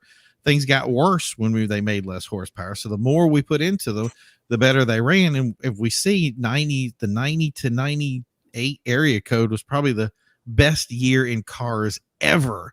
So now we go to 2000. We have this kind of lull in 2000 where everything sucks kind of again, but it was because people it was getting tighter on efficiency or whatnot. Now we're hitting 2025 and now we have a repeat. So now it's only going to be electric cars. So the goal of the government now is to do the same thing again. And guess what? It's not going to change. It's going to be the same lesson we had back in the 80s where everything we're doing is wrong. We're all going to pay for it. People are going to smarten up and go, oh, that was a really stupid idea. Unfortunately, I'm hoping that we don't end up bankrupting a couple of car manufacturers. But you know what? If you're smart running your business right, maybe you won't need a bailout. But like I said, 2000, whatever, not 2009, 2010, a bunch of people had to be bailed out because they made bad choices. So, maybe that is a good thing about some people getting mothballed. But like I said, none of this is new.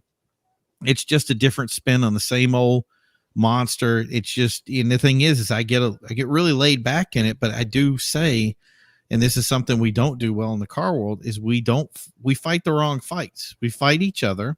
We don't appreciate everybody else's car. We don't. So like I put up that the Tennessee squat shouldn't be made illegal, and everybody looks at me like I'm insane. Like, oh, that should be illegal. It's dangerous. It's blah, blah, blah. Okay. So what happens when the government says that every car that you have is dangerous and we just drive self-driving cars?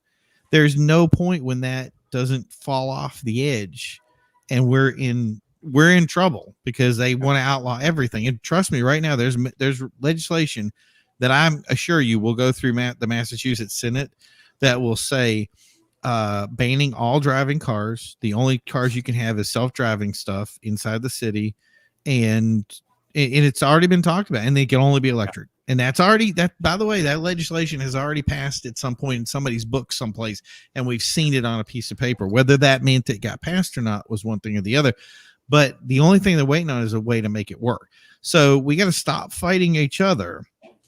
And like you were saying with this negative thing, we got to stop fighting each other. We got to start fighting the people that are actually the rules and and this is the thing is everybody's like, cool, you fight the government. No, I'm not trying to fight the government. I'm saying fight the bad legislation, just like the 86 legislation that created the NHTSA that meant that we could no longer import Skylines. All you had to do was get that repealed. And guess what? You can have your Skylines, you can have your gray market vehicles, and that was Mercedes coming in and saying, "Hey, by the way, they're cutting into our profits." And I'm like, "Oh, bummer." So you know what? Get together, make sure you vote in people that are supporting you. Make sure that you're getting the laws that are crap taken away, or at least getting the stuff done in a way so that they're actually in your favor. And then there's a lot of stuff that we can change now. You don't have to change 100% of the people to get the stuff that you want and change those crazy times into good times. You only really need 20%. That's your pivot point. If you get 20% of the people in the world, that even the non-car guys, 20% to jump on your boat and say, look, those car guys, they're cool, then things will change. And that's how you ended up getting so we had gray markets went away, but then they got the import exception stuff so that cars like McLarens, Lamborghinis, all these unique cars, they could be imported, and all you had to do was get a check mark and say, okay, well, there's got to be an exception here, and you could start seeing exceptions.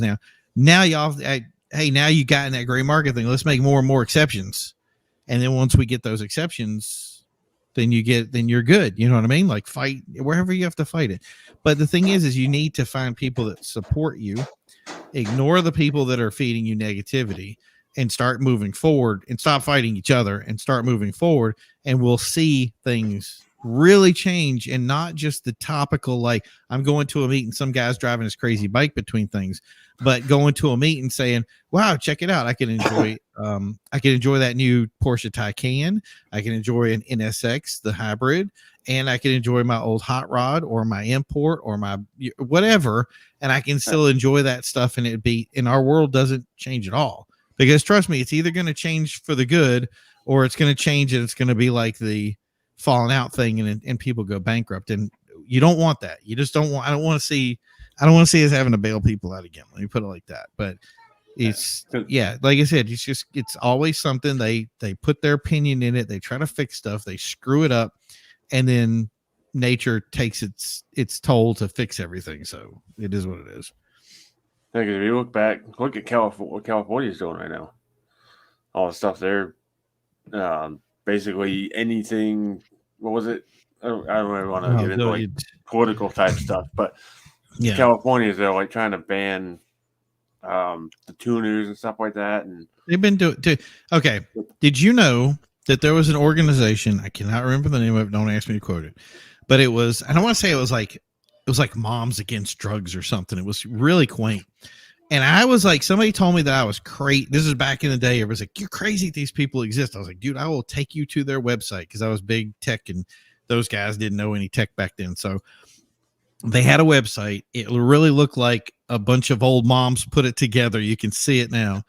And it said that anybody that had opinion, and this was opinion now, not a rule. They didn't have a decibel rule, but something that was loud, either because it had an exhaust, or because it had a sound system, or it was just loud in general. In other words, it came loud from the company, that they wanted a legislation to be passed that car could be crushed.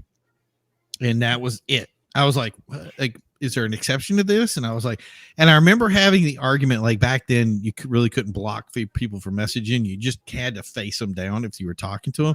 And I was just like, I don't get it. So what happened? So let's say, Bobby has his 96 Civic, and that's how he works at McDonald's, and he doesn't have the ability to fix that flex pipe that's like rattling so loud it wakes up the neighbors in the morning. I was like, how does he get to work once you crushed his car? And they didn't care. They were just like, hey, it's a loud car, then you should have fixed it, and if not, it gets crushed. And I was like, no politician who wanted to get reelected would had this stuff passed, because in places where these decibel things, or these loudness, not decibels, but in other words, there was no people can make their own judgment about a police officer can make their own judgment whether it's loud or not. And they usually make that judgment based on who complains about it. So that guy doesn't have the ability to make a judgment call. So you're going to say that, we've already seen problems where somebody was doing the right stuff. I had a guy with an SRT4 I want to say he worked at the medical field. So he's rushing down the road to get this stuff delivered because it's medical stuff. He gets pulled over. The cop looks under the thing and says, you've aftermarketed your exhaust and removed your muffler. And the guy's like, the car doesn't come with a muffler. It never came with a muffler. And he was like, what are you talking about? There's had to have been a muffler. It's like, it's just a pipe. I'm like, there's never been a muffler. And he was like, and I will happily fight you in court of this because you're going to lose this battle, bro. And the guy's just like, okay. And the officer finally gave up and said, like, wow, okay. So they did some certain, like, we didn't have phones to look stuff up. But he basically was like, yeah, legit, like this thing it's never had a muffler. It came from the factory like that. And so he ended up getting to do his stuff, but there's 4 hours of his day that might have ended up in a court battle just because somebody said, opinion wise, somebody reported his car for being either too fast or too loud. And, that's, you can't do that. You got to have, and that's why I said, I don't like the idea of the Carolina squad. I don't like I don't want to stop lowriders. I don't want to stop. What does lowered cars hurt on the road for? Who is it protecting? And there has to be a standard. And I understand that the Carolina squat may be dangerous, but you know what? Let's go actually test it.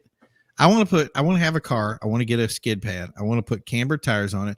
I want to run it around a track a couple of times and then get to the point of where we go, whoa, this is so much camber that all I'm going to do is crash the car the second I drive it. And if you say that, I mean, that's logical. You've driven a car before that's not safe to drive. If you've ever been in what is it? The Robin car, the 3-wheeler. How'd that car ever get approved? So a car like that, I can see like, okay, we're not letting that car in. That's okay. But the thing is there's tests and areas that we can put together to say, okay, I don't want this on the road because it destroys, there's a reason we don't let tanks drive on the street is because they'll destroy the road and we have to fix the road. And that's money out of the taxpayers. Okay. That makes sense. But to say that like all cambered cars should not be legal because they look bad, it's not, or every exhaust and every sound system that I can hear is therefore bad. Both these things do not make sense. They're not logical. So, and that's you can't support that stuff. You know what I mean? Like I don't, I don't agree with every car and every modification that's ever done to it, but I don't have to because that's what you want to paint your car purple and put little stickers all over it and do it your thing. More power to you, buddy. That's art. I mean, there's a guy someplace it was an art place someplace that somebody dropped their sunglasses on the ground and everybody thought it was an actual like art piece and they all took pictures of it. And it was like, the guy was like, he just dropped his glasses.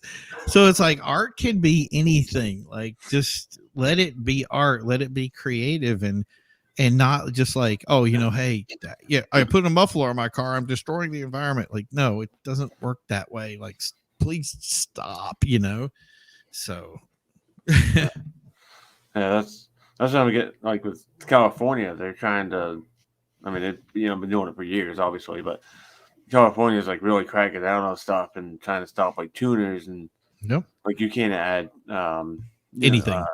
Anything. Yeah, it's got to be carb approved. And it's sad because I had this conversation with my dad a while ago. The tuners and stuff like that out in California is where a lot of when people think about tuners, they think about, oh, it's just making the car fast and powerful and all this. That's not necessarily what all of them are doing. Right. You have a lot of tuners out there that also make the car run more efficiently and run more environmentally friendly as well. Well, the more efficient you are, the faster you're going to go. Yeah. Mm-hmm. And so in reality, instead of having, take like a 2015 F-150 with a 3.5 EcoBoost. Right. I think that's puts out it's like 315 horsepower. Yeah. And it gets, I think it's something like 15 to 16 miles per gallon in the city. Mm-hmm. If you can up the power in that a little bit and make it run more efficiently, not necessarily for speed, Yeah. but for more efficiency, you have to mess with the tuning of it, and then the truck will run better and will burn less fuel. And But here's my thing is if you, so let's say we had that fight in the, let's say let's go to California. We're going to have that fight, right? They're going to look at you and say, and by the way, I've had this statement made to me, so this is how I know. Is I had a person, I looked over and I said, look, if I get a car, like say BMW M3, this is a perfect example. It's so funny because I knew this, and then Top Gear did it a while back, so it was really cool. So they took an M3 and they took a Prius. Yeah, it was a Prius. And if it's not a Prius, just you guys can look the video up and just tell me why I was wrong. I'm okay with that. So they took a Prius and they took an M3 and they said, we're going to average, I think it was 55 or 60 miles per hour on a track. Just go around a track at 60 miles per hour. We're going to see which one gets better gas mileage. The M3 won, which, yeah, no joke. Like the M3 won. So they were like, okay, so what's the problem here, right? And I said, if you make a car more efficient and it can drive better and it does what it needs to do, doesn't matter if it's making 5 miles to the gallon. If it's a more efficient car than another car, then that's the idea. It's better for the environment, right? Their response was, I'm going to put you in a room with a car and let the car run, and you tell me what happens to you after a while. It's probably going to kill you. And I'm like, we've been putting stuff in the atmosphere. Like there's coal running plants, there's gas plants, there's nuclear plants, all these plants that are running out here and doing all this stuff. Even if you we're able to change everything to solar or whatever and somehow do that, I said there's still just junk in the air that you're going to breathe all the time. These always going to be these particulates. Even the sun hitting you is a type of radiation. Like you know, there's background radiation in the air right now. No matter what you do, you're sitting in front of a computer, that computer's bad. So why don't we get rid of all computers? There's, you know, if you sit in a room and a blah blah blah, it's going to kill you. Like if you cooked a barbecue, there's going to come a point that may result in somehow getting cancer. It's not, doesn't make sense. So you know what? If we leave the car world to its natural progression, then the reality is we're going to continue to work on electric cars. That's just the reality. And I love the idea of it. We're going to continue to work on hybrids because we're going to want to go faster. And then we're going to continue to try to make cars more efficient. And the more efficient we make them, the better they are for everything around them. Cars are not, they're fighting a fight like we're working with 1960s cars here, running a carburetor that just throws fuel. It's a gigantic gas leak. And it is what it is. But you don't make cars today like that. These cars today are regular. I can control Vanos. I can control, there's some cars out there that actually run based on valve timing. They don't even have a throttle body anymore. So that car is going to be hugely more efficient. Now we get to somebody like Koenigsegg who says, you know, we're not even going to do it on a cam anymore. We're just going to use a computer that connects to each valve, and it's going to open and close so efficiently. And he was able to net like, it was 20 miles to the gallon or something like that. It was crazy, like the stuff he could do with them. And that's the thing is we had that technology and we could milk it and do more with it. You'd be amazed at, like, imagine having a car that was a, let's say a 600, 700 horsepower car that made like 40 miles to the gallon. It's just a matter of time before we could get that. And that's the thing is I would love to have an argument about somebody going, okay, the car we're about to sell, it's possible that it could go too fast. You know what I mean? And that's a cool world. But that's the thing is right now we have this, like you were saying, this regulation that's going to sit there and hamper natural growth that people are actually invested in. So, and that's where I'm like, and now that we've done the stuff that we've done, we're going to get pushback, and people aren't going to want to adopt new technology because they see technology as eating away at the history that they've built. And that's not fair. just let tech do its thing. Just like a carburetor died out and went to a single throttle body, then a multi-throttle body. Now it's going to be no throttle body and valve timing, and then valve timing will become electronic. And then, and that's all this tech that went away that we may never see. And it'll go back to the Stone Age on it. And, we'll just be driving whatever we're driving, and nobody will enjoy anything and say, "Oh, I don't understand what happened." I'm like, yeah, you let it slide. So, yeah. Yes. I can't even. I don't even want to think about what we're going into. But I'm not against electric vehicles either. Right. I think it should be a personal choice. Right. Well, it's market driven. Right. Yeah. Like same with the self-driving vehicles. Mm-hmm. The same thing. Same process with that. I mean, if self-driving cars, cool. Yeah. Yeah. Oh yeah. I didn't even see that. My wires in the way. But like self-driving vehicles. If you want a self-driving vehicle, go buy one. Oh, but I had everybody. Yeah, and I had such a. It was so funny because we were talking about this before. It was like prior to 2020, 20. I was actually more like 2015 that things started changing. It was SEMA. SEMA San had sent me some legislation stuff that I was just horrified by, and I said, "Oh, this is the start of it," and that's where I was like, "We need to start paying attention." But prior to that, I had this weird dream of like the I Am Legend Audi that's driving itself, and it had you had the steering wheel there, but it could drive itself, but you could drive it as an option, and this car is like super powerful, super fast, like just this thing was like insane. You know what I mean? Like all that tech that we had thrown into cars, now they're going 200 and some odd miles per hour. If you couldn't handle the speed, there was a certain speed you could go by just pressing the button, let the car drive itself, and all the cars drove by.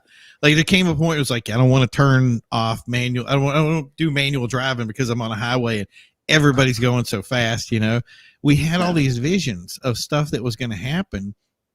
And then I remember saying, I was like, oh no, like they're going to get involved in this stuff. They're going to put their paws in it. They're going to see this opportunity. And now we're never going to see that day where we're driving. Like imagine there are cars out there right now that are almost in the 300 mile per hour club. There are people out there that are gunning for the 300 mile per hour club in cars that are close to being basically like street viable. You know what I mean? And the thing is now I'm wondering if we ever will see those, so. Oh yeah. Yeah. I'm not like against a lot of things. I'm just I'm more for like people's choice. There's car people out there, like me and you. We like cars. We want to go out and bang through gears and have fun and drive our car. Yeah. And there's always going to be somebody to feed that need. It's just going to be, do you have the money to buy it now versus before when it was like, because notice now when everything changed over and they knew what was going to happen, they mothballed their what do you call it, coupe and stuff. They only made SUVs and trucks. Notice that he was talking about the Mach-E, the first Mustang they built is an SUV. And why do they do that? Because they have to cater to a bigger market. And look at, why do you think Aston Martin had the biggest year ever last year? It was because they introduced the DBX, which is their SUV. It represented 50% of their sales, but they doubled the amount of sales I think it was maybe it was higher, but it was like 244% or something like that they sold more than they ever have sold before because it was an SUV. So these guys are making these new cars. They know people aren't going to adopt them. So they have to make SUVs to kind of meet that niche. So like you were saying, that choice that you want, somebody's going to have to fill the void. And those are the people that are going to end up selling cars. So it'd be funny if it was Porsche and then it was like everybody has an affordable Porsche. That would laugh myself silly. Like, hey, everybody's driving Porsches. Yeah, I'd be okay with that. But yeah, who would complain? We need a 944 replacement. Hook me up. I want the 944. So that would be your next car right there. That would be the autocross car. Throw that 944, the new car out. Be like, hey, I'm pulling like 1.5 G's in the turns, man. I got this. Let's do it. So, Don't tell me that wouldn't be fun. You'd be into that. Oh yeah, oh yeah. But yeah, I was talking to my dad the other day. I think it was a while back actually. He made a post about self-driving vehicles, and he was like, "Oh yeah, I'm all for self-driving vehicles." He's like I said, I didn't say it here, but I mentioned to you earlier. He's a drummer, in a band, and he goes out. He he's not like, I don't want to say he's not professional, but he's not. He's not making a whole lot of money because he's a drummer. Right. It's just like when you go autocrossing, you're not making money. You're just going out for the fun of it. Right. So he goes out and plays fun, has fun playing drums and whatever. So I brought up the example. I was like, if you're for self-driving vehicles because, that's whatever, that's what you want, right, and you want to push that on everybody, how would you feel if the government was coming after you with, like self-pointing drums, and then you couldn't play drums anymore? Yeah, and that's how you get people to push back. The second, it's like a kid in a candy store. The second you say you can't have that candy, that's the candy they want. And if you say this is the only candy you have, nobody wants the candy. And that's why I was like, you can't legislate this stuff, especially in America. Like other places, I don't know about that. Maybe that is something that you can do other places and people are okay with it. I would tend to think that they have just as much pushback, but they've come to accept certain things that happen. Here, we're not like that. Like we really are the kids in the candy store, you know what I mean? That are like, oh, you know what? I can't. Oh, that's my choice. Okay, I don't want it. And we're big babies about it. We'll just be like, it's okay. I'll just drive my GM truck until it blows up, and then I'll just put another motor in it and just keep going. And the funny thing about it is like, even we were talking about this with Porsche.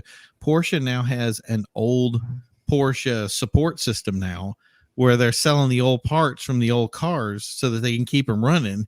And it's like the best idea ever because now I can find the parts from to wait for a Genesis part right now was 3 weeks. To get a Porsche part for my 944, which is a 1986, 48 hours tops. I mean, like, wow.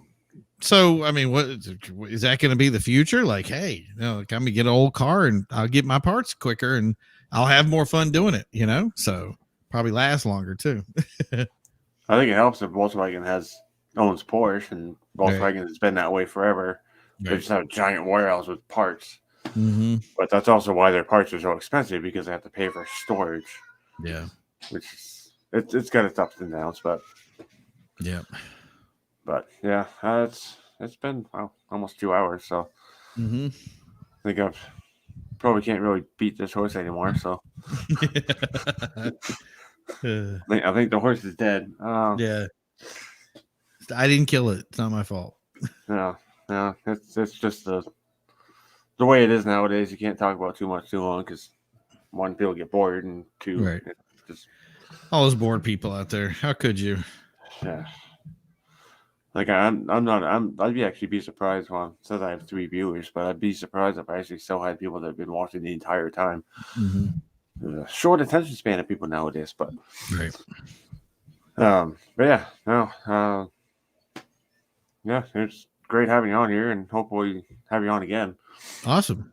When we can work something out with that, and we get the timing down, right? Oh, I missed this. Car culture is dying, at least for regular folks. More like baby SUV culture. Yeah, pretty much. Unfortunately, I miss the small, tiny cars. But yeah, I think I gotta get out of here and go. I actually gotta go put up some plastic on one of my friend's windows because got a broken window. Wow. Yeah. So, and I'm in Maine, so it's not warm outside. My computer says it's 12, but I don't know how accurate that is. Yeah, it's 25 degrees here. I'm all set with the 12. Yesterday was -4 with wind chill and -24. That's crazy. Yeah, okay, it's 13, so it's not too bad. But hopefully, tomorrow's Martin Luther King Jr. Day. And I think you're getting hit with the snow as we are as well. Yes, we're getting a nor'easter. Yeah.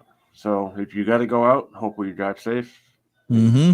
Watch out with the crazy people, because we Yep. all know how people drive in the snow. Yeah, exactly. But All right, buddy. Well, everybody else too. yeah. Well, Drive safe. you have a good night. I'm going to be out because I got to get some food, and I'll let you do your thing and close up shop. So, you guys have a great time. Thanks for all those people out there giving us the shout outs. And like you said, we'll talk about next time about being on again. Talk to you then. Okay. That works. Take Have it easy, fun. Primo. You too. Bye.